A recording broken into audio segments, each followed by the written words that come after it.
से कहने के लिए आप सबसे आया हूं कि न पटिए न कटिए, मिलके बीजेपी को रपटिए। करना नहीं करना बताओ? रपटना है ना इनको। हिंदू मुसलमान करते हैं चुनाव में।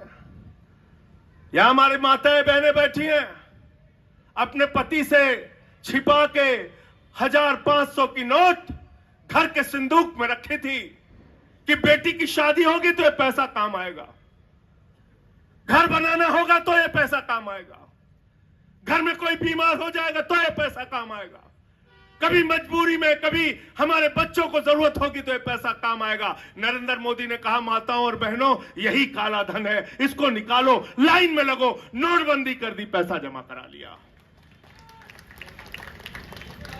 बर्बाद किया कि नहीं किया बताओ? बर्बाद किया। तुम्हारा पैसा जमा करा लिया और पैसा किसको दे दिया? अपने दोस्तों को दे दिया। 20,000 करोड़ लेके नीरव मोदी भाग गया, 10,000 करोड़ लेके विजय माल्या भाग गया, 6,000 करोड़ लेके नितिन संदेशा भाग गया, 3,000 करोड़ लेके ललित मोदी भाग गया। अरे मोदी जी, तुम कहते हो बटिए नहीं कटिए नहीं, मैं आपसे कहना चाहता हूं, ये हिंगना विधानसभा के लोग बिना बटे आएंगे। हमको नीरव मोदी का घर बताओ, 20,000 करोड़ रुपए लूटा है, हम सब इकट्ठा होकर आएंगे उससे पैसा वापस लेने के लिए। बताओ, चलोगे ना? बताओ हमको 10,000 करोड़ रुपए की संपत्ति जो हमारी लूट के ले गया विजय माल्या, बताओ उसका पता। हम सब मिल के बिना बटे आएंगे उससे अपना पैसा वसूलने के लिए। देश की जनता को बेवकूफ समझते हो। भारत के प्रधानमंत्री चुनाव प्रचार में आते हैं, अपने वादों के बारे में बात नहीं करते। क्या कहा था 2014 में? नौजवानों वोट दे दो, 2 करोड़ नौकरी हर साल देंगे।